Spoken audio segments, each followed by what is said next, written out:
Nous prions. Dieu notre Père, tu rachètes les tiens par le sacrifice de ton Fils Jésus à la croix de Golgotha. Tu fais une création nouvelle par la puissance de la résurrection du Fils bien-aimé. Et tu proclames ta seigneurie là où on reçoit par la foi le Fils mort, ressuscité d'entre les morts et qui règne sur l'Église. Nous aimerons, Seigneur, vivre ce règne de Dieu en Jésus-Christ avant le renouvellement de toutes choses à la fin des temps. Aide-nous par le Saint-Esprit à mieux comprendre ta parole afin de mieux la mettre en pratique dans notre vie de chaque jour et en particulier dans notre vie d'Église.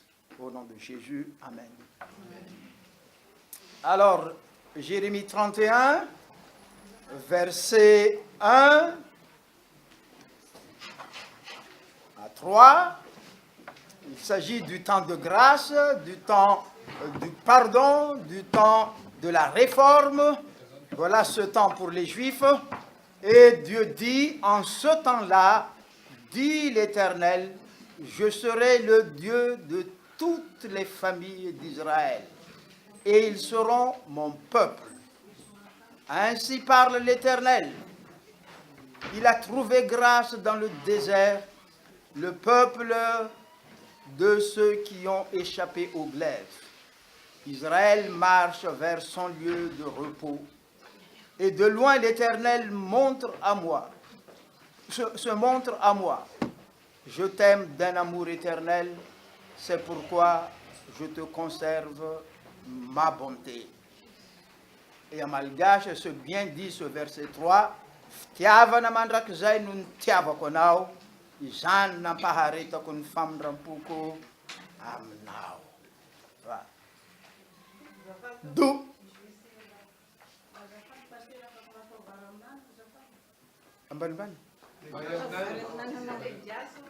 Non, non, je ne suis pas là pour ça. Bon, Manarak. C'était maintenant Tamarine. Donc je dis, nous sommes en terre d'évangélisation, nous sommes pour reto zanatsika tahorana ho very reto no tena itenenana zany zanatsika tahorana hiala amintsika zay biazontsika antanin'olona tsika raha antany biasa iny tsy mahazo azy io tsika te vahiny antanin'olona il faut supporter. Je parle surtout en fonction de nos jeunes. Zay ny antony.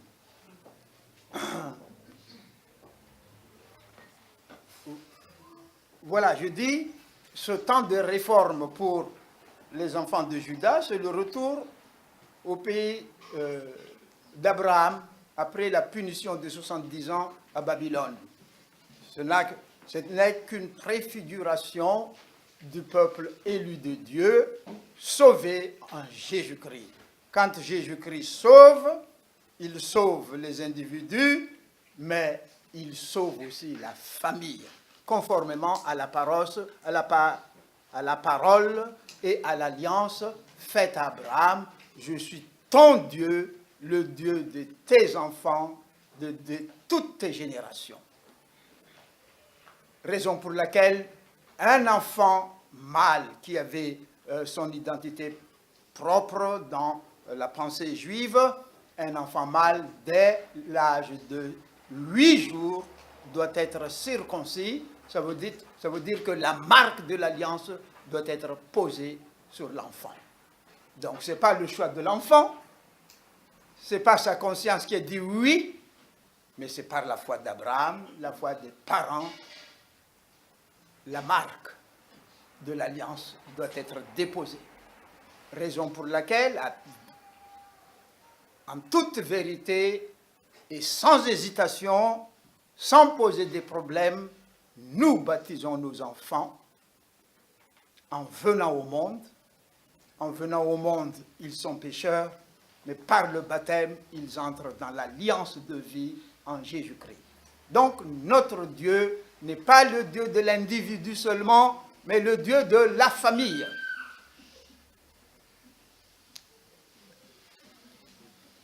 Je passe à Marc chapitre 10.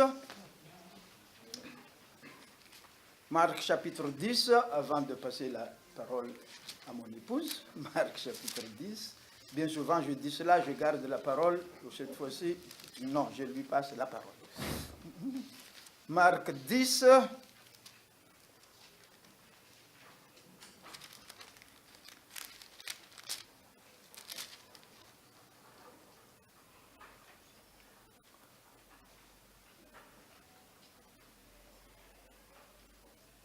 Je lis à partir du verset 1, au nom de Jésus. Jésus étant parti de là, se rendit dans le territoire de la Judée au-delà du Jourdain. La foule s'assembla de nouveau près de lui et, selon sa coutume, il se mit encore à l'enseigner. Les pharisiens l'abordèrent pour l'éprouver et lui demandèrent s'il est permis à un homme de répudier sa femme. Jésus leur répondit: que vous a prescrit Moïse? Moïse, dirent-ils, a permis d'écrire une lettre de divorce et de répudier. Et Jésus leur dit: c'est à cause de la dureté de votre cœur que Moïse vous a donné ce précepte. Mais au commencement de la création, Dieu fit l'homme et la femme. C'est pourquoi l'homme quittera son père et sa mère, s'attachera à sa femme, et les deux deviendront une seule chair. Ainsi, ils ne sont plus deux, mais ils sont une seule chair. Que l'homme donc ne sépare pas ce que Dieu a joint.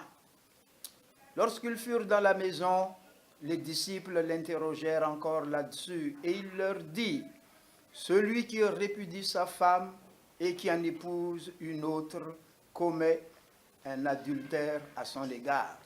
Et si une femme quitte son mari et en épouse un autre, elle commet un adultère. On lui amena des petits-enfants afin qu'il les touchât. Mais les disciples reprirent ceux qui les amenaient. Jésus, voyant cela, fut indigné et leur dit: laissez venir à moi les petits-enfants et ne les en empêchez pas, car le royaume de Dieu est pour ceux qui leur ressemblent. Je vous le dis en vérité, quiconque ne recevra pas le royaume de Dieu comme un petit enfant n'y entrera point. Puis il les prit dans ses bras, il les bénit en leur imposant les mains. S'agit-il du baptême? Non. Mais il s'agit de l'alliance. Souvent, pour critiquer le baptême des enfants, on lit ce passage, ça ne concerne pas le baptême, c'est vrai. Ça ne concerne pas le baptême, mais ça concerne le couple assis dans le Seigneur, fondé dans la parole de Dieu, et non pas une loi, ce qu'on appelle permissive, qui est contraire à la loi décrétive. La loi décrétive est la suivante: l'homme quittera son père et sa mère, s'attachera à sa femme, et les deux deviendront une seule chair. Ils ne sont plus deux, ils sont une seule chair. Ce que Dieu a uni, que personne ne sépare. Voilà la loi décrétive. Mais parce que les gens endurcissent leur cœur et ne veulent pas obéir à la loi, il y a ce qu'on appelle la loi permissive de Moïse, qui n'est pas la volonté de Dieu créateur. Bon, si vous ne voulez pas, allez, faites quand même votre divorce. Quand le divorce sera prononcé, vous vous remarierez. Voilà ce que nous voyons. C'est la permissivité vis-à-vis d'un peuple au cou raide. Mais quand le foyer est bien fondé dans le Seigneur, que personne n'ébranle pas ce que Dieu dit. Et un foyer assis dans la parole de Dieu, les enfants sont le fruit de la bénédiction de Dieu. Soyez féconds. Jésus les accueille. Et pourquoi Jésus accueille les enfants et leur impose la main? Parce que les enfants en ont besoin. Ils ne sont pas innocents en tant que tels, en tant que descendants des hommes. Ils ont besoin de prière, ils ont besoin de délivrance. Jésus leur impose les mains parce qu'ils appartiennent à un foyer bien établi. Tout cela, Jésus accomplit ce que les prophètes ont dit dans l'Ancien Testament. Le Dieu personnel, c'est le Dieu de la famille. Moi et ma maison, nous allons servir l'Éternel. Et les parents, qui sont-ils? Ils sont des prêtres, des sacrificateurs pour leurs enfants, en dehors du devoir de père et de mère qui nourrissent. Ils sont sacrificateurs pour les enfants. C'est ainsi que la famille est accueillie. La famille est accueillie. La chair est toujours là. On évolue dans un monde méchant. L'alliance est scellée et Dieu qui garde l'alliance agira sur nos enfants. Voilà ce temps final. Lorsque nous fondons un foyer, nous n'allons pas imiter la loi permissive, nous allons rester dans le fondement inébranlable du mariage. Ne cherchez pas à vous divorcer si vous êtes marié. Et si vous n'êtes pas marié, ne vous mariez pas là où le divorce vous guette. Vous savez ce que ça veut dire. Vous vous mariez à un païen ou à une païenne, le divorce vous guette. Parce que ce ne sont pas des enfants de l'Alliance. Allez vers les enfants de l'Alliance, Dieu réalisera son Alliance. Alors, nous allons voir un peu ce côté pratique avant de continuer la leçon sur la véritable repentance, la guérison que Dieu donne et les bénédictions de Dieu sur les individus, sur la famille. Et nous prions pour vous tous qui êtes déjà parents ou futurs parents. N'est-ce pas?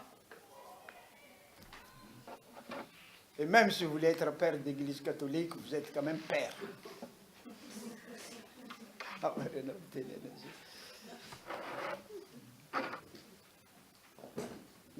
c'est là,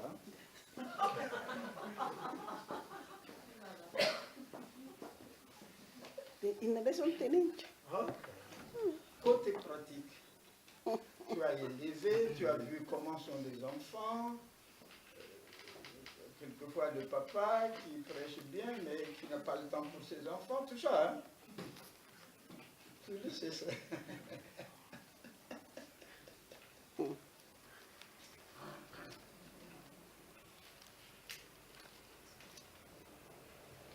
D'accord.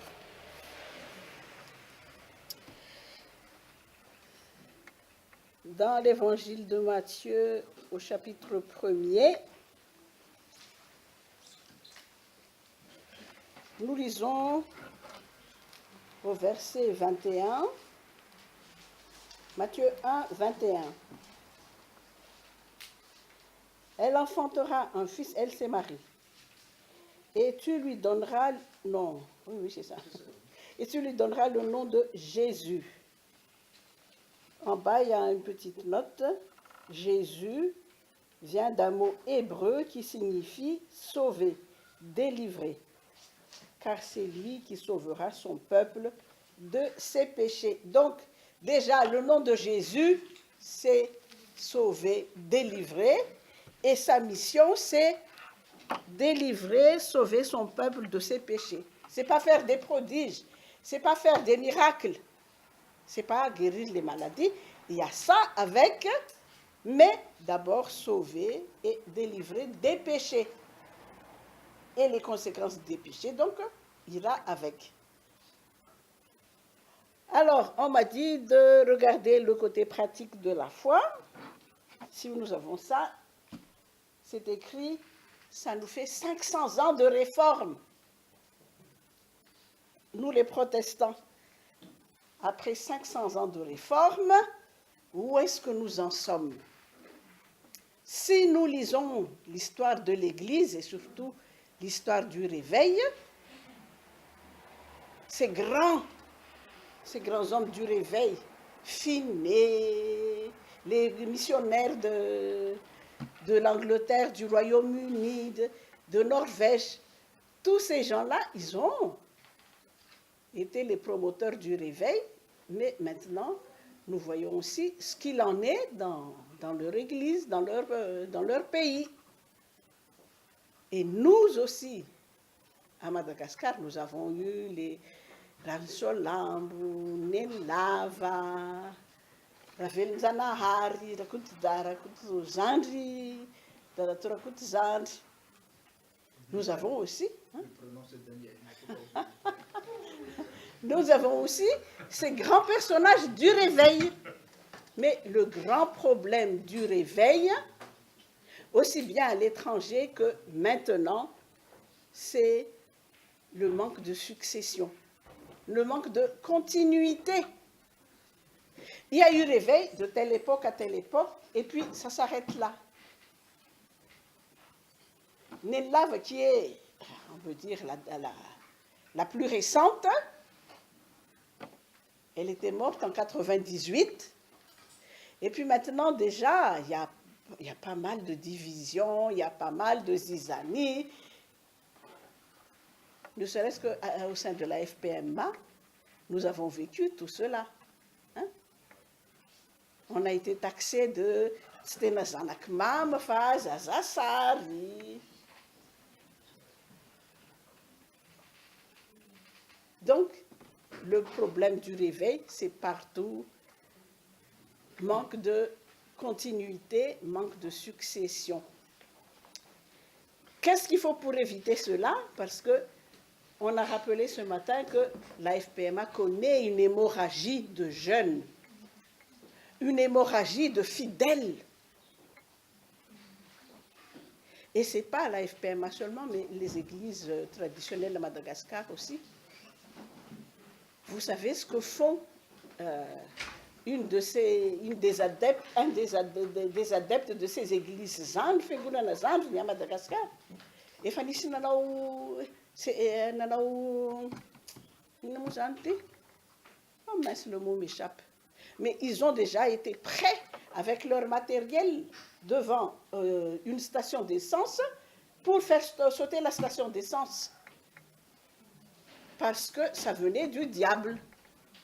Et ils voulaient taper fort pour après évangéliser, selon leur manière. Hein.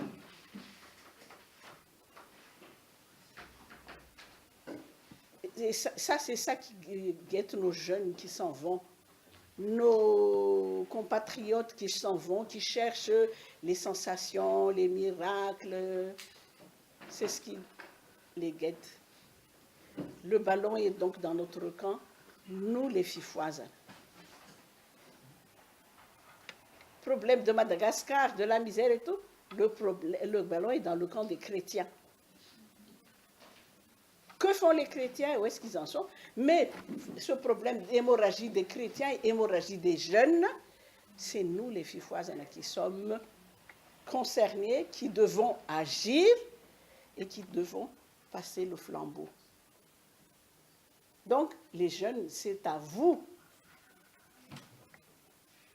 d'agir maintenant. Notre rôle, là, nous les parents, c'est de vous transmettre le flambeau et à vous de recevoir et de continuer la course. Comment faire alors pour vous transmettre le flambeau? Là, c'est notre rôle à nous parents. Et je l'ai toujours dit, depuis Gardanne jusqu'à présent, notre vie de famille doit être une vie où l'on pratique l'enseignement du Christ. Une vie déjà, les parents, la mère et le père, vivent ce que disent les Écritures par rapport à ce que c'est qu'une vie de couple, et ainsi les enfants verront, et les enfants eux-mêmes auront envie de continuer et de transmettre.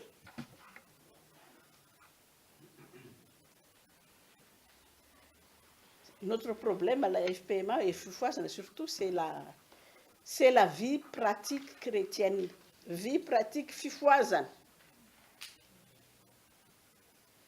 Est-ce que tous nos jeunes, est-ce que tous nos enfants fifoises sont là maintenant? Pourquoi? Parce qu'ils ne savent pas ce que c'est qu'une vie pratique. Comment pratiquement vivre la foi? En famille, donc en famille, c'est le fameux Josué 24:15. Moi et ma maison. Dans la maison, qu'est-ce qui a dit moi et ma maison? C'était Josué, le chef de famille. Le chef de famille, il a un devoir à accomplir, mais bien sûr, souvent il est absent. Donc, à qui revient? À la maman. Dans la Bible, il y a des paroles pour toutes les situations, pour toutes les catégories de personnes, pour tous les rôles dans la famille, pour une vie chrétienne pratique. Par exemple, concernant le père, il y a tout Deutéronome 6. Alors, papa lisait cela. En plus des fameux « Vous, maris, aimez vos femmes ». Mais lisez tout Deutéronome 6 et puis essayez de vivre cela. Ne vous contentez pas de lire, d'appliquer ça aux autres, mais de vivre. Le verset 1, je ne lis que le verset 1. Voici les commandements, les lieux et les ordonnances que l'Éternel, votre Dieu, a commandé de vous enseigner, afin que vous les mettiez en pratique dans le pays dont vous allez prendre possession, afin que tu craignes l'Éternel, ton Dieu, en observant tous les jours de ta vie, toi, ton fils et les fils de ton fils, toutes ces lois et tous ces commandements que je te prescris, et afin que tes jours soient prolongés. Tu les écouteras donc, Israël, et tu auras soin de les mettre en pratique, afin que tu sois heureux et que vous multipliez beaucoup, comme te l'a dit l'Éternel, le Dieu de tes pères, en te promettant un pays où coule le lait et le miel. Donc, vivre, pratiquer et transmettre à ses enfants, petits-enfants, arrière-petits-enfants, jusqu'à 1000 générations. Et même si vous n'êtes pas là, le Seigneur, si vous voyez votre sincérité dans la foi,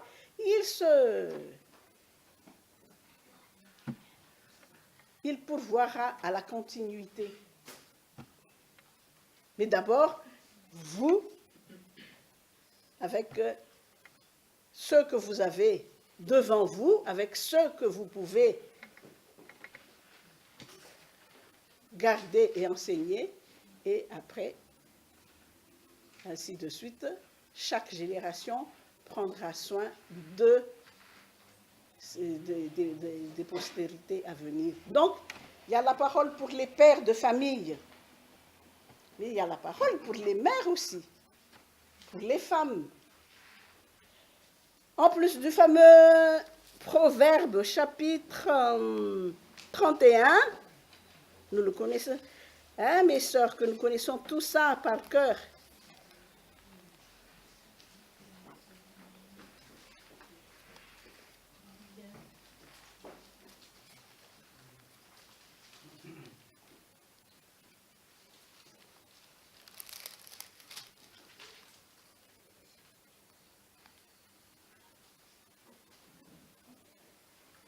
Proverbe 31, les versets 10 à la fin, au verset 31, qui peut trouver une femme vertueuse? Elle a bien plus de valeur que les perles. Et puis, tout ce que fait cette femme vertueuse. À nous de pratiquer cela. Et puis, il y a encore Proverbe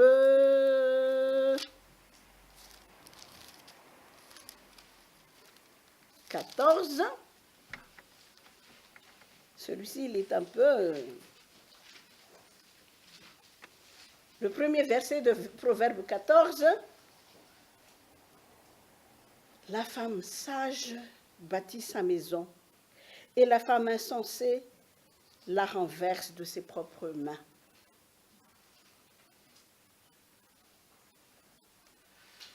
Et comment bâtissons-nous notre maison? Une des maisons, et c'est la maison que le Seigneur Dieu a promis à David, la maison dont il a parlé, c'est la postérité. Donc, une des maisons que le Seigneur donne à la femme de construire, de bâtir, c'est qui? C'est quoi? Ce sont ses enfants. C'est sa postérité. C'est ça la maison à construire. Donc, c'est à nous aussi qu'incombe la tâche de bâtir, de construire cette maison qu'est notre descendance. Avec l'enseignement, avec la pratique de la vie chrétienne dans la maison, dans la vie de famille, c'est là que nous construisons notre maison. Si nous ne faisons pas cette éducation, cette construction, hélas, c'est nous-mêmes qui détruisons notre maison.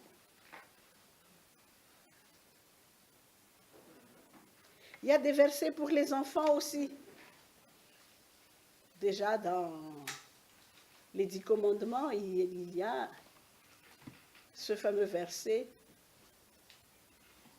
« Respecte et honore ton père et ta mère, afin que tu vives longtemps », et puis qui est repris dans les épîtres de Paul, et repris aussi dans les épîtres de Paul.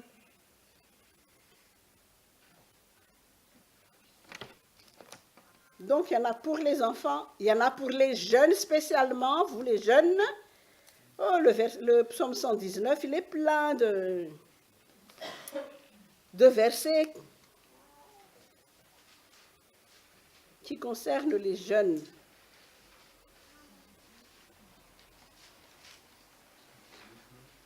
Psaume 119. 119, le verset 9. Comment le jeune homme rendra-t-il pur son sentier? Et là, ce n'est pas le jeune homme seulement, c'est tout jeune. Comment? En se dirigeant d'après ta parole. Et puis le verset 11, je serre ta parole dans mon cœur afin de ne pas pécher contre toi. Le 14, je me réjouis en suivant tes préceptes, comme si je possédais tous les trésors. Et ainsi de suite. Mais il y en a surtout qui...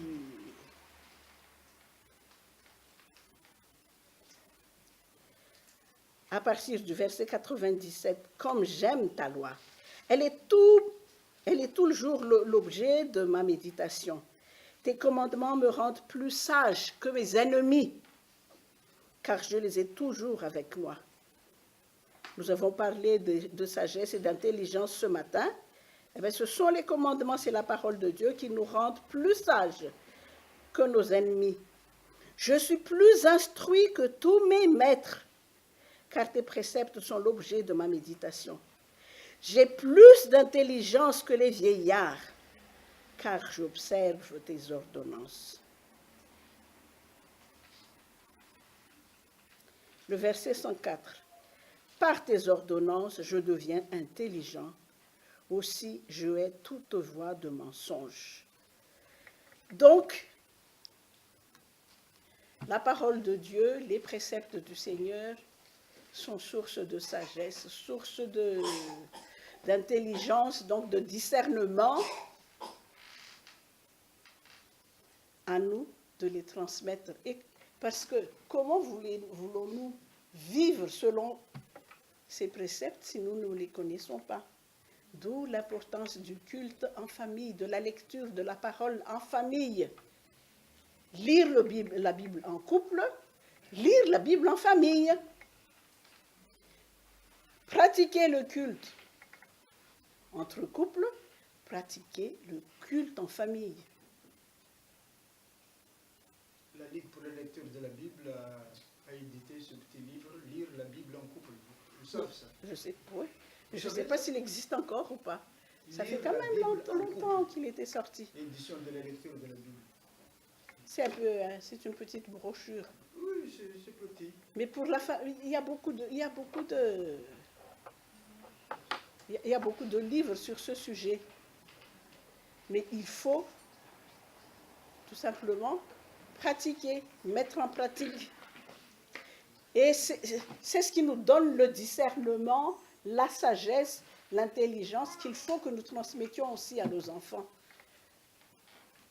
Il faut que nous sachions que nos jeunes, nos enfants sont de plus en plus influencés par le monde dans lequel nous vivons. Donc, il faut que nous connaissions la Bible et que nous suscitions aussi la connaissance de la Bible chez nos jeunes et chez nos enfants. Et ça s'acquiert dans la pratique. La Ligue pour la lecture de la Bible édite des calendriers de lecture pour les jeunes, l'Explo, pour les enfants de tel âge à tel âge. Donc, ce n'est pas les guides qui manquent, mais il faut les mettre en pratique. Il faut conduire les enfants à prier selon la parole qu'on lit, déjà dès leur jeune âge. J'ai déjà parlé de la vie intra-utérine déjà. Dès cette vie intra-utérine, la maman doit pratiquer la prière avec son bébé. Donc, s'abstenir des paroles violentes, mais aussi des paroles grossières. Parce que dans l'utérus, le bébé, il constitue aussi son petit lexique, son petit vocabulaire, d'après ce qu'il entend de sa maman. Au début, c'est ce que dit sa maman, d'abord qu'il entend, qu'il enregistre. Alors, si vous l'habituez à des gros mots, ça va faire son lexique à lui. Donc, jeune fille, jeune maman, dès votre jeunesse, apprenez à bien parler. Et ainsi, quand vous concevrez votre enfant, votre enfant ne fera que enregistrer et emmagasiner ses paroles. Ensuite, quand ils seront plus grands, les habituer à la prière, les habituer à la lecture de la parole. Et ça, j'ai toujours combattu pour ça, que les enfants apprennent à respecter et à honorer le moment de culte. Et ça s'apprend à la maison. Il ne faut pas autoriser aux enfants à jouer dans l'église pendant le culte. Il ne faut pas les autoriser à courir les uns après les autres. Il ne faut pas les autoriser à s'apostropher, à jouer, ne pas leur donner à manger pour qu'ils ne s'habituent pas à faire de l'église un réfectoire.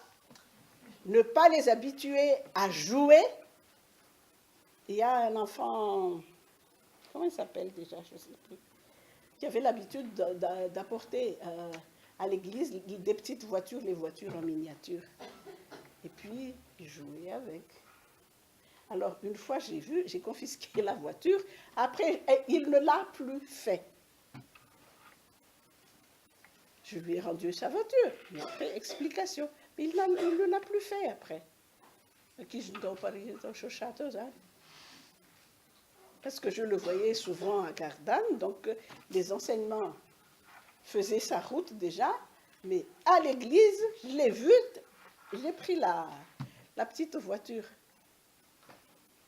Donc, il ne faut pas que nos enfants prennent l'église ou le moment de culte comme un moment de se retrouver et de jouer ou de parler entre eux. Non, il faut qu'ils apprennent eux aussi à respecter le culte. Et cela va avec l'explication, mais elle va avec une discipline ferme aussi de votre part, les mamans. Que les enfants apprennent à respecter le culte, que les enfants apprennent aussi à donner pour l'œuvre du Seigneur. Je me rappelle bien, quand on était encore à Madagascar, la femme du pasteur Perrault était toujours à la poursuite des jeunes enfants, parce qu'il y avait des marchands là, juste à côté, au bas de l'escalier, pour aller au culte. Alors, ces chenapans d'enfants, ils s'achetaient quelque chose avec l'argent de l'offrande que leur donnent les parents, et ils empochaient ça, mais ils en gardaient juste une petite pièce pour l'offrande après. Alors la femme du pasteur Perrault était là, attention, ne volez pas l'argent du Seigneur. Il y en a qui se sont fait attraper, mais il y en a qui sont plus malins et qui allaient un peu plus voir les commerçants un peu plus loin. Cela va avec l'éducation des parents à la maison. Pourquoi on donne ça et pourquoi ne pas faire autre chose avec que mettre dans la corbeille? Tout ça, ce sont des questions pratiques qu'il faut inculquer aux enfants, qu'il faut les obliger à faire si l'enseignement ne suffit pas. Dans le livre de Samuel,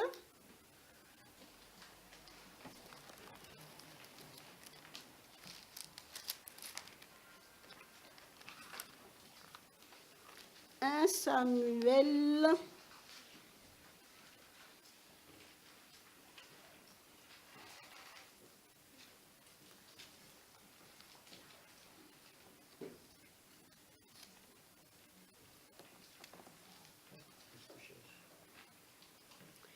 Elkana qui donnait toujours des choses à ses enfants et à ses femmes, parce qu'il avait encore plusieurs femmes.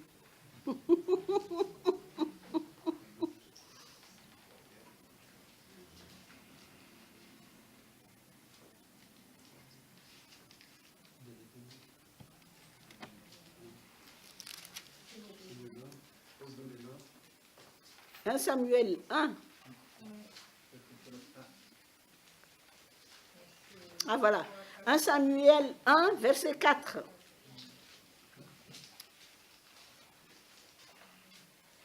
Le jour où Elkana c'était le père de Samuel, offrait son sacrifice, il donnait des portions à Pénina, sa femme, et à tous les fils et à toutes les filles qu'il avait d'elle. Mais il donnait à Anne une portion double. Donc il donnait pour que ses enfants et ses autres femmes participent aussi à ce qu'il fait, au sacrifice. Et c'est ce que nous devons apprendre à nos enfants, à nos jeunes, qu'ils participent aussi. Enfants encore, on leur donne. Dès qu'ils reçoivent quelque chose, quand ils travaillent, on leur enseigne à donner quelque chose du fruit de leur travail. C'est une éducation de longue haleine, parce que il n'y a pas de limite de tel âge à tel âge, on peut s'en libérer. C'est une éducation de longue haleine. Il y a quelques jours, un de mes petits-fils a dit à sa maman, « Ah, mon copain un tel m'a demandé de le laisser terminer sa composition avant moi, parce que lui, il était toujours le premier de sa classe. » Et la maman dit, « Et tu as accepté ?»« Oui, maman, pour que... Hein, c'était mon copain. » Mais il a fait faux, donc ça va. Et pour un peu gagner l'amitié de ce copain, il le laissait copier sur lui, mais bon, le copain n'a pas tout compris, donc il fait faux, comme il le dit, mais il l'attend aussi, il le laisse finir avant. Et c'est comme ça que se pratiquait la charité d'après lui. Alors il a fallu que je le reprenne, je lui dis, non, c'est pas comme ça là, c'est pas ça l'amour. D'abord, tu ne l'aides pas, donc tu ne l'aimes pas. Et d'un. Ensuite, dans le travail, à l'école comme dans les lieux de travail, c'est chacun pour soi et Dieu pour tous. C'est ça la loi. Ah, et si moi je veux prier tout seul, alors comment je fais? Si c'est Dieu pour tous, j'ai dit, ben, la Bible dit aussi, tu vas dans ta chambre et tu pries, tu fermes la porte et tu pries tout seul. Tu peux crier, tu peux faire comme tu veux. Mais les enfants, ils ont une autre compréhension de la charité, de l'égalité, de ce que nous leur enseignons. Donc, il faut toujours veiller au grain. L'amour de Dieu ne consiste pas à laisser les autres copier sur soi quand on est à l'école, par exemple. Mais l'amour de Dieu ne consiste pas non plus à laisser les autres dans la paresse ou dans l'ignorance. Comme on l'a dit ce matin, si vous allez aux examens, venez avec une feuille blanche et puis le Seigneur, il fera le reste. Non, c'est pas ça. Donc, il faut être prêt à toujours corriger, rectifier selon la parole de Dieu. Et si nous ne connaissons pas la parole de Dieu, nous ne pouvons pas corriger.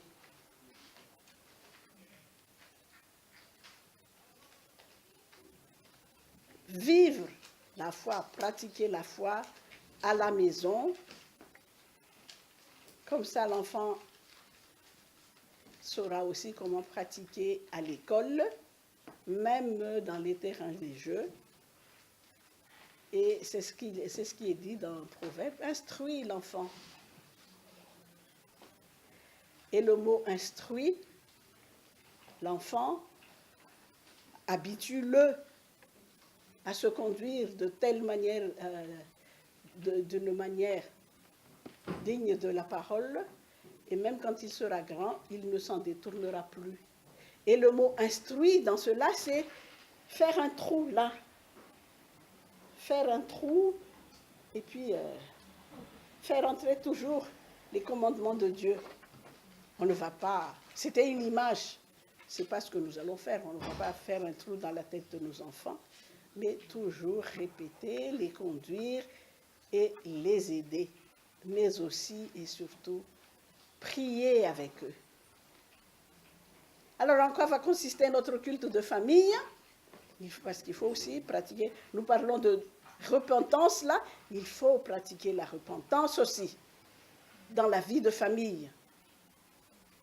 Il faut que nos enfants sachent se repentir. Oh, se chamailler, ce n'est pas la chose nouvelle hein, dans les familles. Et c'est là que la repentance doit avoir lieu chaque jour. Donc, ce que l'on peut faire, par exemple, le soir, au culte de famille, répartir les tâches. Hein. Un tel fait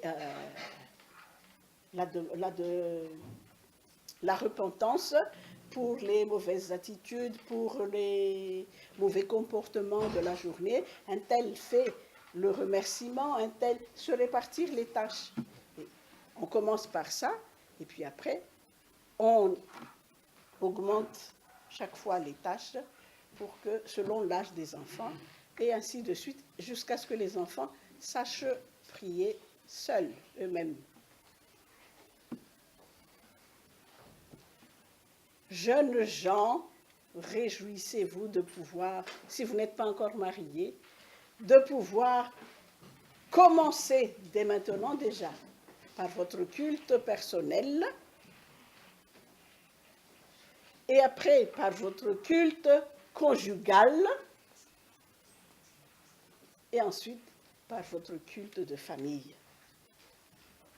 Mais dès maintenant, il faut que l'on vive, que l'on pratique la vie chrétienne en famille. Que l'on pratique.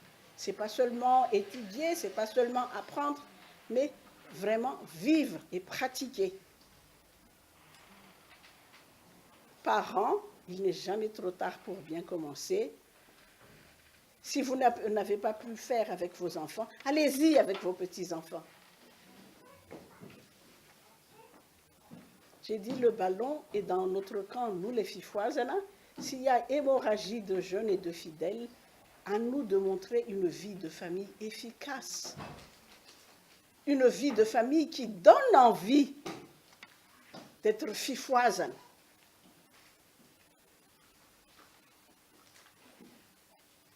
Une vie de famille qui donne envie d'être berger, bergère. Qui donne envie aux jeunes aussi, surtout, de suivre nos modèles à nous les parents.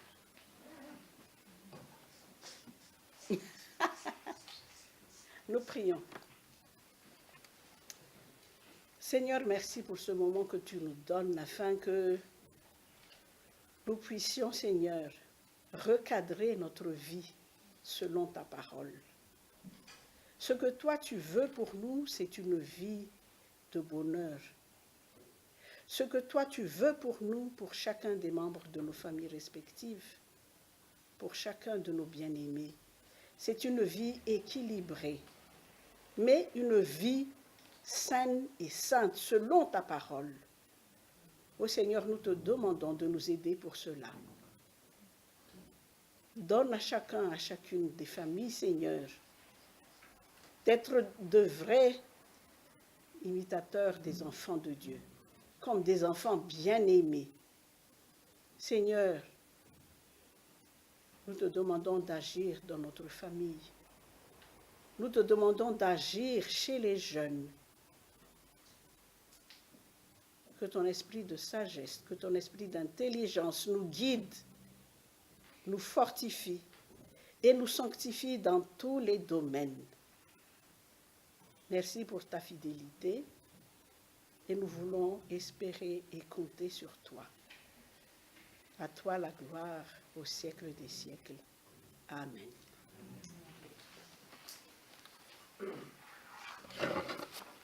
Vite à toi.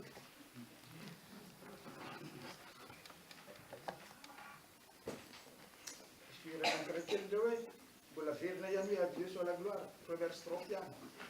Asian, Bunlai,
Une des choses dont avec lesquelles il faut faire sa priorité, c'est chanter en famille.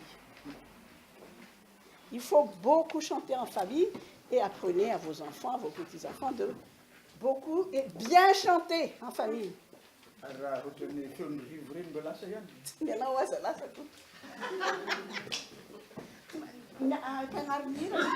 Voilà.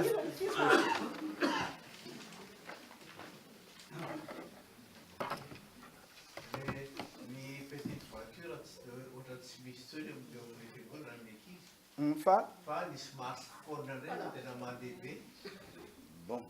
Bon, c'est les qui, hein, les adolescents, et nous, français, les La traduction, il écoute autre chose.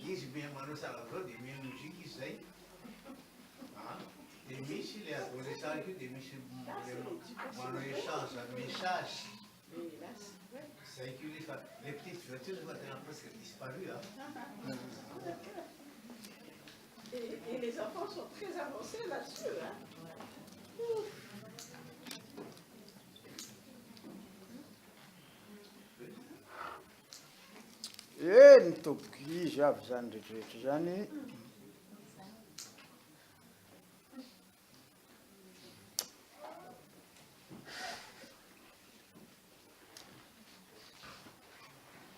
Revenons à notre Jérémie 31. Temps de grâce, temps de salut, temps de rétablissement, temps du pardon, temps de bénédiction. Quand le peuple reconnaît son tort, reconnaît que sa souffrance n'est pas la volonté décrétive de Dieu, mais c'est de la punition. Mais Dieu qui ne rejette pas, il ne fait que punir, il ne rejette pas, parce que son amour est éternel. Jésus est fidèle.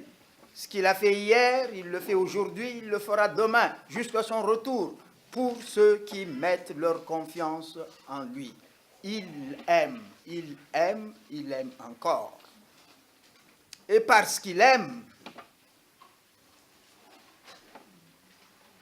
verset 20 du chapitre 31, Jérémie, il est écrit dans ma Bible, verset 20, « Éphraïm est-il donc pour moi un fils chéri, un enfant qui fait mes délices, car plus je parle de lui, plus encore son souvenir est en moi.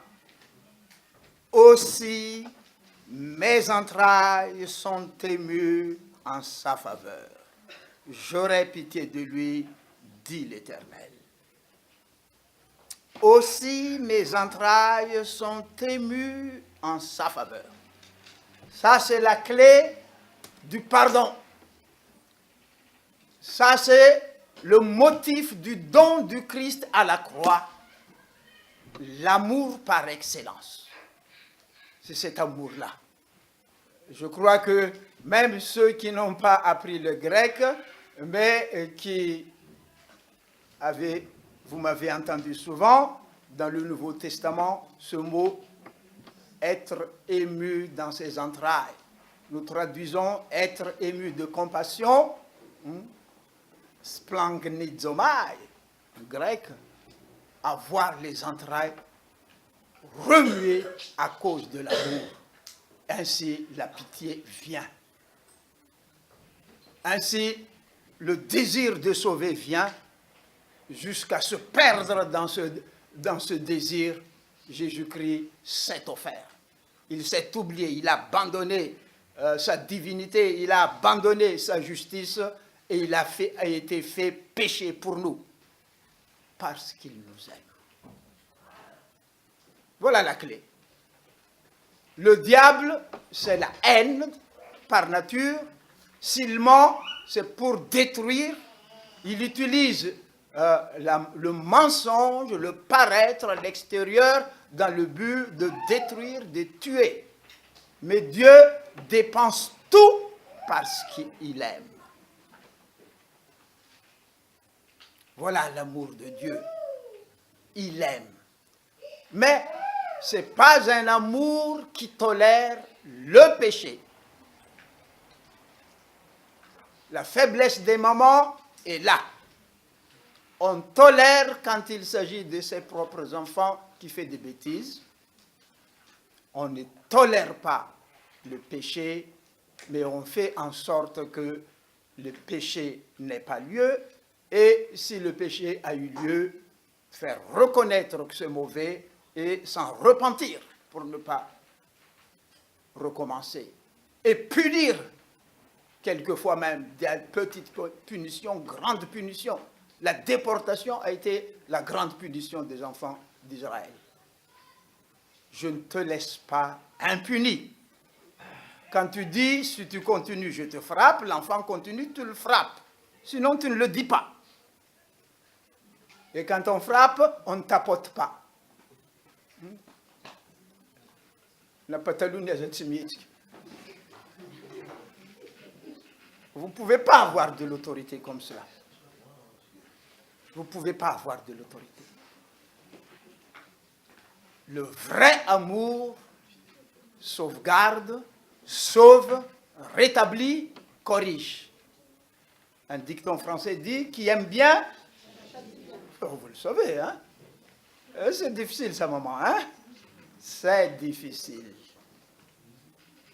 Raison pour pourquoi? Parce que la femme a porté les enfants dans ses entrailles.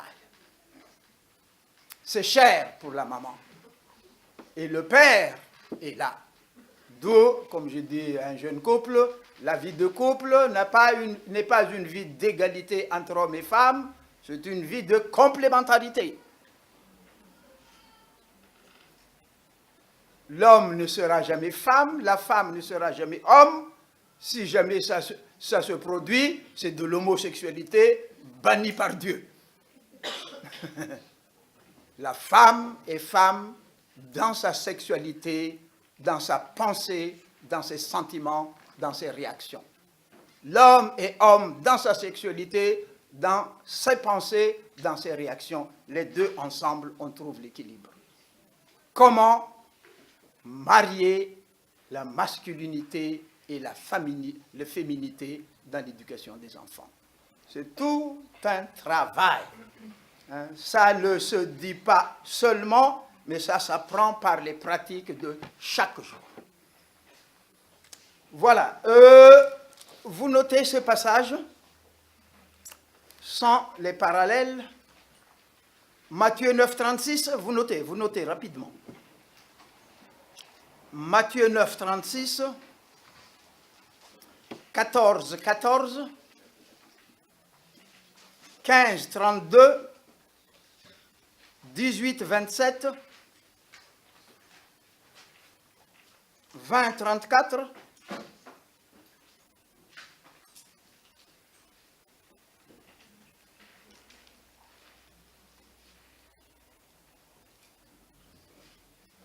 les parallèles, vous trouvez également dans Marc 1, 41, Marc 6, 34, Marc 8, 2, Marc 9, 22. Parallèle, Luc 7, 13, Luc 10, 33, Luc 15, 20.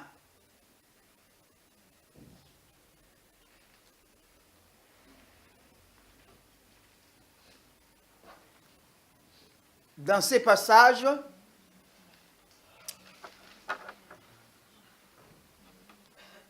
il y a ce mot « être ému de compassion », être bouleversé dans ses entrailles. Et mais comme on dit dans le livre de Jérémie que nous venons de lire, c'est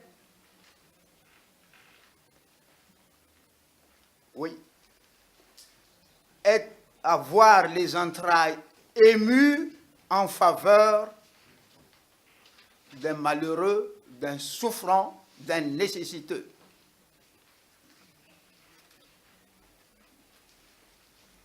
C'est ça la source de la grâce, la source de l'amour de Dieu qui demeure permanent pour son peuple, parce qu'il est ému de compassion vis-à-vis de notre condition, en faveur du peuple choisi, élu.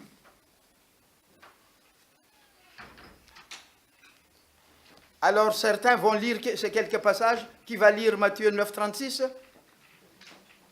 Ainsi de suite, vous lisez 14, 14, 15, 32, 18, 27. Allez-y.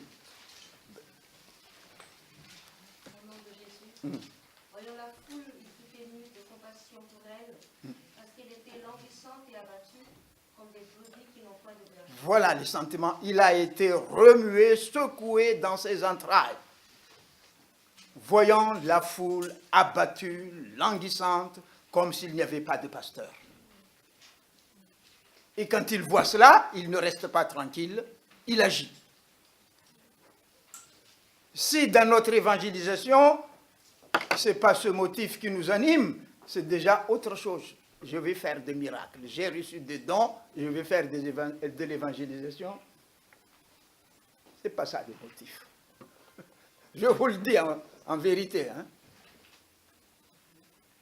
Tous les chercheurs de miracles ne sont pas, du moins la plupart, ne sont pas émus de compassion vis-à-vis d'un peuple impénitent qui va en enfer. Ça doit être notre mobile. Et chaque fois que Jésus-Christ voit cela, il prépare quelque chose. Qu'est-ce qu'il a fait? Qu'est-ce qu'il a fait? Vous continuez la lecture? Quand il a vu cela, vous continuez la lecture, toujours dans ce passage de Matthieu 9. 36. Alors il dit à ses disciples, la moisson est grande, mais il y a peu d'ouvriers. Priez donc le maître de la moisson d'envoyer des ouvriers dans sa moisson. Tout continue, au chapitre 10.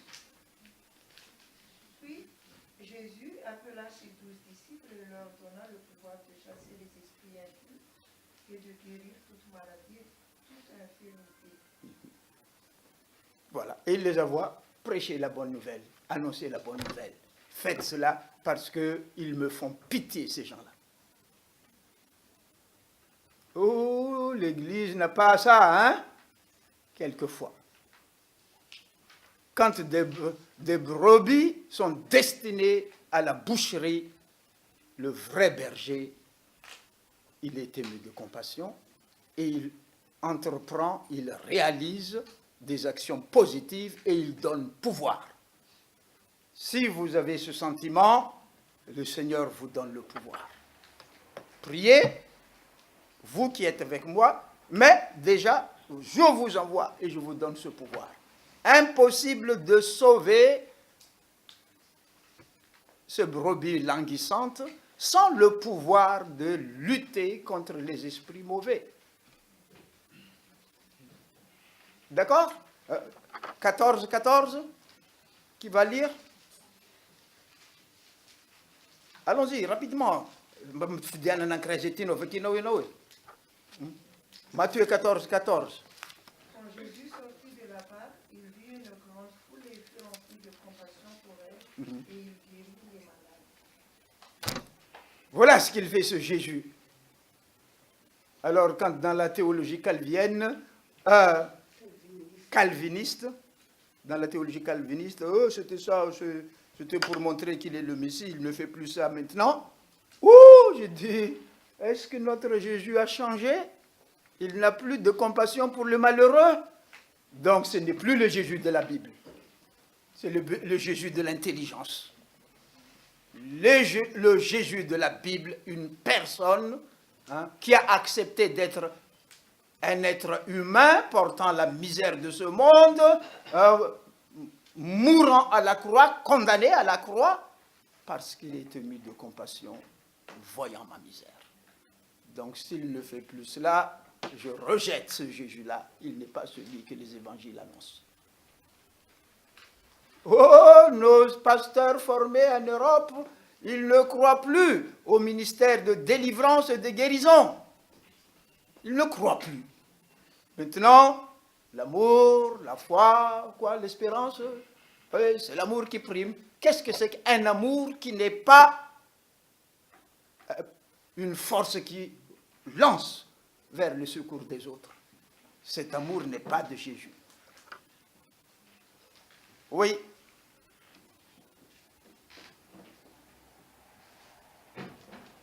Chapitre 15, verset 32, allons-y.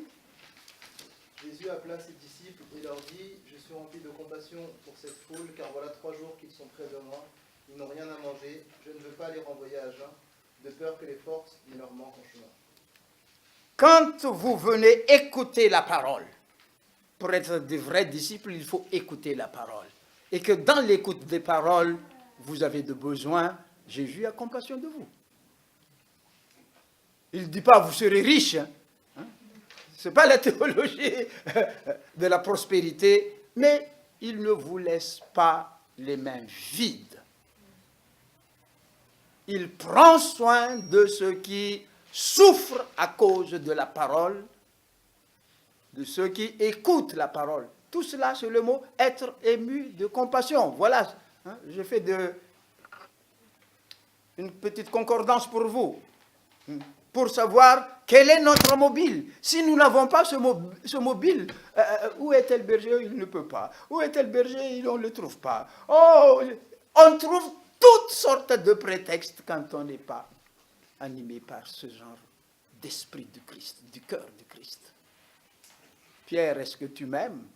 Est-ce que ton amour dépasse celui des autres? Si tu m'aimes, tu fais ceci, tu fais cela, tu fais ceci. Ce n'est pas une démonstration de puissance, une démonstration de l'amour qui sauve. Son nom s'appelle Jésus, c'est-à-dire Yahvé, Dieu sauve. Il nous sauve du péché, de la domination du péché, des conséquences du péché, et par amour. Oui, 18, 27. De compassion, le maître de ce serviteur le laissa aller et lui répondit d'abord. Donc, il pardonne. C'est ça? Voilà, il pardonne. Le pardon. Si tu n'aimes pas, tu ne pardonnes pas. Le pardon de Dieu, c'est le fruit de l'amour. Hein? Quand il y a dispute, discorde entre nous, repentez-vous, pardonnez-vous les uns les autres comme Christ a pardonné vos péchés. Le modèle est bien haut, nous n'arrivons pas parce que nous n'aimons pas. Je sais qu'il va recommencer demain, non, je ne pardonne pas. Voilà ce que dit notre cœur. Alors que nous prêchons Jésus-Christ, sauveur du péché, et nous imposons les mains aux malades, pour que les malades soient guéris, nous voulons les bénir pour que Dieu les bénisse. Nous ne savons pas pardonner. L'amour que l'on conserve vis-à-vis de ceux qui souffrent, de ceux qui sont incorrects, un amour qui sauve, cet amour-là est un amour divin. Il n'est pas humain. Qu'est-ce que j'ai dit également comme référence?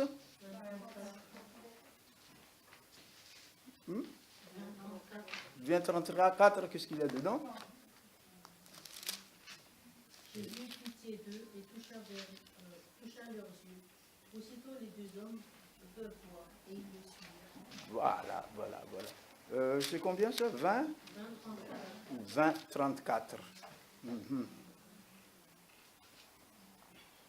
Voilà, dans votre version, c'est cela. Mais dans ma version, toujours fidèle au mot splangni détail, ému de compassion, Jésus toucha leurs yeux et aussitôt recouvrirent la vue.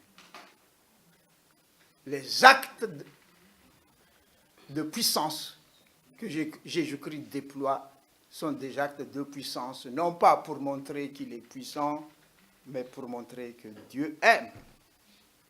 La croix, c'est la signification de l'amour de Dieu. Et devant cet amour de Dieu, Jésus, devenu homme, a obéi jusqu'à la mort.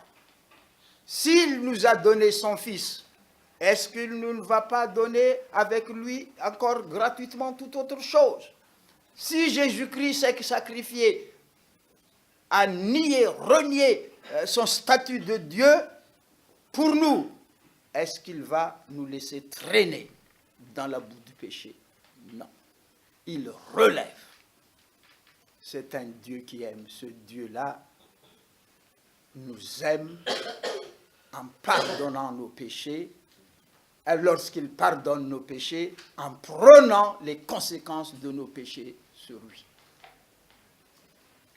D'où la nécessité de repentance, d'où la louange du guéri, d'où la fidélité normale du guéri.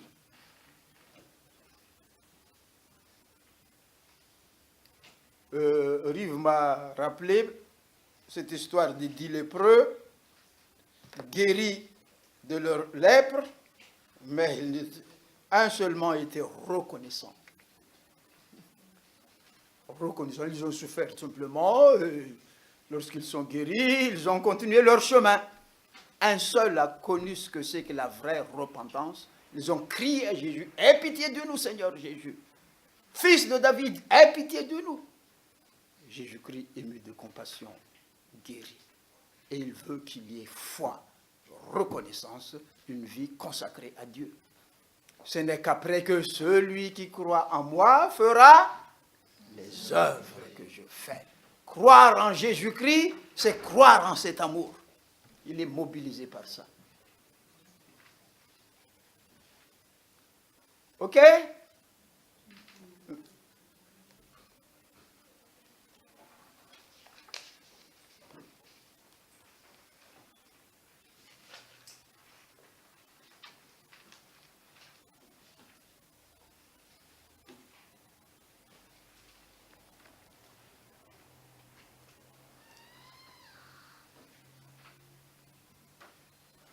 Donc c'est pour vous dire que il y a des évangiles qui ne sont même pas des évangiles, dit l'apôtre Paul, parce que ce n'est pas la bonne nouvelle du pardon du péché.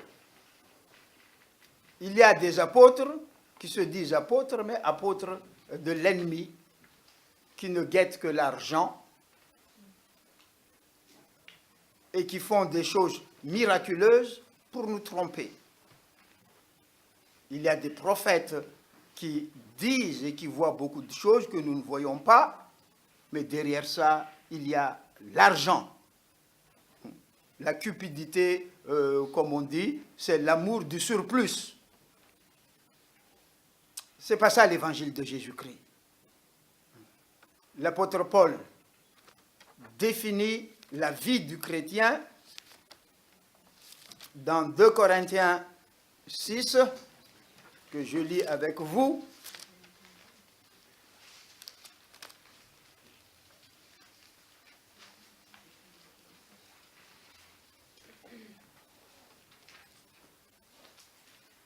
À partir du verset 3, lorsqu'il dit « Maintenant le temps favorable, maintenant le temps du salut, ne méprisez pas l'évangile de Jésus-Christ. » Et tout ça après l'exposé du chapitre 5, « Lui qui était justice s'est fait péché pour nous délivrer. » Alors nous, verset 3 du chapitre 6, nous ne donnons aucun sujet de scandale en quoi que ce soit, afin que le ministère ne soit pas un objet de blâme.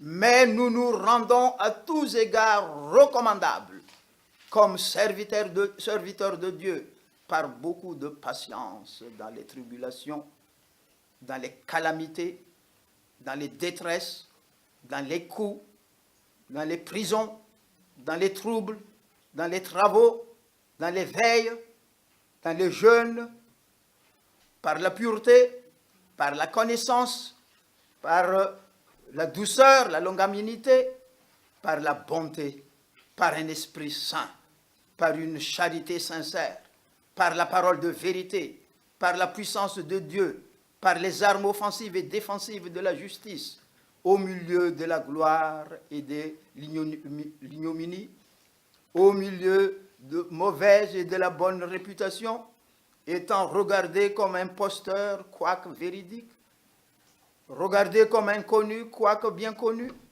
regardé comme mourant, et voici nous vivons, regardé comme châtié, quoique non mis à mort, regardé comme attristé, et nous sommes toujours joyeux, regardés comme pauvres, et nous en enrichissons plusieurs. N'ayant rien, nous possédons toutes choses. Voilà le chrétien qui annonce la croix de Jésus-Christ. Il ne cherche pas son intérêt personnel, il ne cherche pas à en être riche matériellement, bien que cette personne ait besoin des choses de cette terre pour la vie de ceux qui sont encore dans la chair. Quelquefois, n'ayant rien, mais en prêchant l'évangile qui promet la vie éternelle dans le royaume, on enrichit tant de gens. Même si on n'a pas un sou dans ses poches, on a toutes choses. Dieu nous a donné toutes choses. Même si nous ne régnons pas encore maintenant, nous régnerons sur toutes choses. Et c'est ça la vie éternelle. est-ce que nous prêchons la vie éternelle? Notre message, quelquefois, s'arrête à la guérison, à la bénédiction terrestre, mais il se peut qu'on n'ait pas cela. Je vous dis encore, dernièrement, il y avait 2 personnes qui sont venues chez nous au Toubi, condamnées par le cancer. On l'a soigné une à Girard-Robic, sachant qu'il n'y a plus moyen. Il a dit, je vais au Toubi et je veux mourir entre les prières des gens. Il est venu non pas pour être guéri, mais pour être entouré par des prières jusqu'à ce qu'il rende le dernier souffle. Je dis, le message est passé. La prédication de Jésus a été comprise. La guérison, c'est entrer dans la vie éternelle. Avoir ses péchés pardonnés. Dans notre liturgie, heureux celui dont le péché est pardonné et la transgression remise. Voilà notre bonheur. Et il faut prêcher cela. Et si Dieu veut que nous soyons témoins encore sur la terre, il guérit nos maladies. On ne meurt pas de maladie, on meurt lorsque la mission est terminée. Vous ne trouvez pas ça dans les sectes. À Tana également, il y a une dénomination qui prêche que ceux qui reçoivent le Saint-Esprit doivent parler en langue. Il y a une personne qui était là, morte, sans avoir parlé en langue, et le jour où on va enterrer, le pasteur a prêché, la Bible dit que ceux qui ont le Saint-Esprit seulement sont sauvés. Et ceux qui ont le Saint-Esprit parlent en langue. Cette personne n'a pas parlé en langue, vous savez son sort. Voilà la prédication. Bon, les membres des familles qui étaient là, c'est quoi ça, c'est quoi ça? Bon, on a enterré les morts. À Toulouse, un pasteur français qui a prêché, le baptême des enfants n'a pas de sens. L'enfant n'a pas encore confessé Jésus-Christ. Mon fils qui est là, s'il meurt, il est perdu, parce qu'il n'a pas encore confessé Jésus étant enfant. Voilà la prédication d'un pasteur. Et les gens suivent. Des docteurs et des docteurs, des enseignants, il y en a dans le monde. Des esprits qui font des miracles encore, des prophéties qui font miroiter les hirondelles devant le miroir, mais on s'y casse la figure. Dieu a aimé le monde, il a donné son Fils au monde, le mot donner c'est livrer. Quiconque croit à ce Fils, ce quiconque-là a la vie éternelle. Voilà le don du Fils. La vie éternelle, c'est la vie réconciliée avec Dieu uniquement par la voie de la croix de Jésus-Christ. Nous avons à prêcher. Et quand les gens comprennent qu'ils sont venus pour se mettre en règle avec Dieu, pour être réconciliés avec Dieu, le fruit de la réconciliation, la guérison, les bénédictions, le don du Saint-Esprit, et le Saint-Esprit annonce toujours ce Jésus, source de notre salut. Comment faire en sorte que cela pénètre dans notre Église? Je dis, comment faire en sorte que cela soit compris par l'assistance? On dit que l'art de l'enseignement, c'est la répétition. Il faut répéter. D'après son habitude, Jésus voit une foule, il vient, il l'enseigne. Enseigner. Annoncer avec force le royaume de Dieu, c'est le sens du mot prêcher. C'est annoncer avec autorité une chose qui doit attirer l'attention de tout le monde. Je ne raconte pas simplement un fait, mais je parle de telle sorte que les gens soient attirés et mettent leur confiance dans ce que je dis. On prêche l'évangile de Dieu avec autorité et la conséquence de cela, il faut mettre dehors toutes les puissances de l'ennemi qui barrent le chemin au peuple. Enseignement, prédication, chasser les esprits impurs. Les esprits impurs ne sont pas toujours dans les gens. Le diable, on est démoniaque quand les esprits mauvais sont en nous. Mais, Paul dit, nous n'avons pas à faire la guerre contre la chair, mais contre les esprits impurs dans l'air. Dans une réunion sainte comme cela, les esprits impurs sont là pour bloquer vos oreilles, votre entendement, votre esprit de discernement. Même si on répète 2, 3 fois une même chose, vous ne comprenez pas. Du moins, vous ne voulez pas comprendre parce que vous vous attachez à la chose. Rabbi Bonantou, tu es là? Tu es là. Abandonne les arts martiaux, c'est diabolique.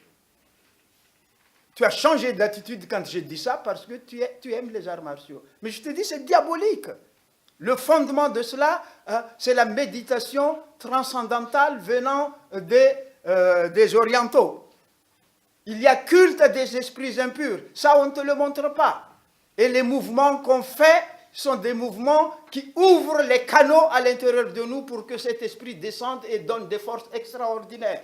Ça, on ne te le dit pas. Ça, on ne te le dit pas. Mais lorsque ces forces sont à toi et que tu deviennes méchant, c'est là que tu te rends compte, c'est mauvais. Abandonne si tu veux être délivré. Si tu discutes encore dans ton esprit, c'est l'esprit mauvais qui discute en toi. L'Esprit Saint te convainc de te repentir. Je ne ferai plus cela, Jésus, en ton nom. Tu comprends? Sinon, ce n'est pas la peine de venir chez nous. Tu perds ton temps. Et tu vas être lié. Ce sont des esprits très mauvais. Tu ne le sais pas. Et parce que tu ne le sais pas, on te l'explique. Tu n'as qu'à obéir. Si tu discutes encore, tu n'as pas ta place dans le royaume du Seigneur. Ce sont des esprits mauvais. Comme la franc-maçonnerie, qui promet la richesse, la fraternité. Il y a culte au diable dedans. Les gens qui entrent ne savent pas, c'est une fraternité, on est frères, c'est une petite association comme tout autre. C'est faux. L'ennemi cache d'abord. Et c'est ça le mensonge. Oh, Adam, tu ne mourras pas si tu manges du fruit de cet arbre, mais tes yeux souffriront. Tu seras intelligent, tu n'auras plus besoin de Dieu. Il ment. Et pourquoi il ment? Parce qu'il veut tuer, assassiner. C'est un meurtrier dès le commencement de Jésus-Christ. D'accord, Rabbi Onantsou? Oui, sois délivré des esprits des arts martiaux. C'est mauvais. Ça ne mène qu'à la violence.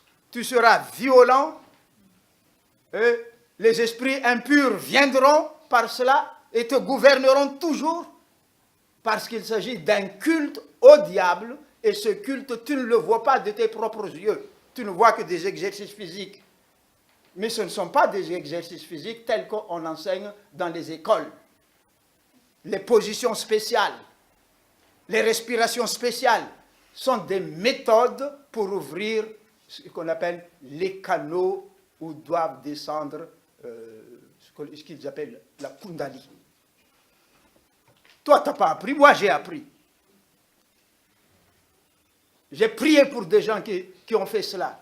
Et ils ont du mal, certains ont dû aller même à l'école théologique pour en être délivrés. Les enfants de la promesse, en entendant la parole, ils reconnaissent que la parole est la vérité. S'ils se sont trompés de voie, ils se repentent. Et pour avoir le pardon de péché, ils courent vers Jésus-Christ. Jésus égale Dieu qui pardonne les péchés. Comment? En prenant mon péché et ma maladie sur lui-même, et il est mort à cause de cela. et me voyant mort, souffrant dans mes péchés, il m'annonce la bonne parole de pardon, de délivrance. Et voilà pourquoi je viens au ministère de délivrance. Et là, les bergers, en utilisant le nom de Jésus-Christ, ils sont animés de la puissance de Dieu qui sauve en Jésus-Christ. On ne chasse pas le démon au nom du Saint-Esprit, on ne chasse pas le démon au nom du Père, on chasse les démons au nom de Jésus, à cause de la crucifixion, à cause de l'incarnation, Dieu devenu chair, une chair qui peut souffrir, une chair qui peut être mise à mort comme les agneaux d'avant. C'est là que Dieu a détruit la puissance du diable. Et le Père a donné au Fils tout pouvoir. J'ai reçu de mon Père toute autorité dans le ciel et sur la terre de Jésus-Christ. Et c'est cette autorité, je vous le donne. C'est la lutte contre le péché. Ne discutez pas avec ce qu'on vous dit que c'est mauvais, étant donné que nos connaissances sont limitées, ceux qui le savent préviennent. C'est ça la délivrance. Mais il y a toujours des pensées qui disent non, discutez, on discute. Voilà ce que l'on chasse. Quand nous chassons les esprits impurs dans la communauté, il y a ceux qui sont possédés, il y a ceux qui sont conseillés, il y a ceux qui sont détournés de la vérité. Pourquoi nos jeunes écoutent des chansons au lieu d'écouter la prédication? Ils nous trompent, ils ne nous trompent pas, ils trompent leur personne. Ils séduisent leur personne. Et tout ça, c'est l'œuvre de l'esprit mauvais. Voilà ce qu'il fait. En prenant autorité sur ces esprits, au nom de Jésus, nous pouvons les mettre dehors. OK? Voilà notre ministère. Ministère de compassion. La compassion qui nous mobilise, parce que c'est ce qui a mobilisé Dieu en envoyant son Fils. La compassion qui a mobilisé Jésus-Christ en acceptant la croix. Il nous aime d'un amour éternel. Il a souffert à notre place. Il est revenu à la vie pour nous redonner la vie. D'abord, dans toute la puissance d'une nouvelle spiritualité, en accord avec la volonté de Dieu. L'ennemi s'y oppose. L'ennemi fait des détours, fait des enseignements, invente des tas de choses pour que nous soyons détournés de la véritable mission de Jésus-Christ. Le Jésus de la Bible, il est tel que nous le disons. Les faux Christ disent des choses que nous aimons, que nous désirons, sans la repentance. Sans nous donner la force d'abandonner le mal, de reconnaître le mal et de l'abandonner. On reconnaît et on l'abandonne. Raison pour laquelle il faut des enseignements et des enseignements, des prédications et des prédications. Raison pour laquelle certains malades demandent quelques mois, voire quelques années pour être délivrés, parce que la mission, le message n'est pas entré. Nous exigeons à ce que les membres de famille viennent. Une personne est malade, c'est une occasion pour appeler les membres de la famille à écouter la bonne nouvelle. C'est ça le ministère que Dieu nous a donné, à nous tous, et nous vous remercions de nous aider si dans vos conditions en France, vous ne pouvez pas faire ce que nous faisons dans nos conditions là-bas. Vos aides nous aident beaucoup, nous permettent de faire ce que vous ne pouvez pas faire directement. Je dis en moyenne un malade par jour, mais quelquefois, pendant une semaine, 2, 3 personnes. Dernièrement, 15 membres de famille sont venus au Toubi à cause de la maladie d'une personne et tout le monde se répand. Se donne à Jésus-Christ. Certains même, nous restons ici, pasteur. C'est ici que nous nous sentons bien. Et là, c'est notre joie, notre travail commun avec vous. C'est la traduction de la fidélité de Jésus-Christ qui appelle les gens à la repentance. C'est le moment de la repentance, le moment de grâce, nous devons profiter cela de toute force. Nous prions. Seigneur notre Dieu, tu es saint, tu es le péché et la mort et la conséquence du péché. Tu es Dieu de vie, tu nous as créés pour la vie. Si nous avons été séduits par la puissance de la mort, dans ton amour éternel, tu nous délivres. Jésus, toi qui t'es donné à la croix pour nous, qui as vaincu le diable avec toutes ses œuvres par la puissance de la résurrection, nous te demandons d'agir avec force au milieu de nous maintenant. Aide-nous, Seigneur, à croire que nos péchés sont pardonnés par la foi en toi. Les péchés que nous héritons de nos pères sont pardonnés par la foi en toi aujourd'hui même. Celui qui confesse Jésus-Christ, il sera sauvé, dit la parole de Dieu. Le salut, Seigneur, nous voulons le vivre parce que tu nous sauves. Même si nous nous sentons encore liés, nous avons l'arme de victoire par la foi, le nom de Jésus. Par ton nom, Jésus-Christ, c'est-à-dire par ton pouvoir, par la signification de ta mission, par l'application de ta mission, nous mettons dehors l'ennemi avec ses œuvres. Viens, Seigneur Jésus-Christ, et c'est ton Esprit Saint qui nous enseigne, c'est ton Esprit Saint qui nous convainc de péché, c'est ton Esprit Saint qui nous conduit à la foi vivante, triomphante, par Jésus-Christ ressuscité. Accompagne-nous dans nos combats contre le péché et contre les œuvres du péché. Au nom de Jésus, nous prions. Amen.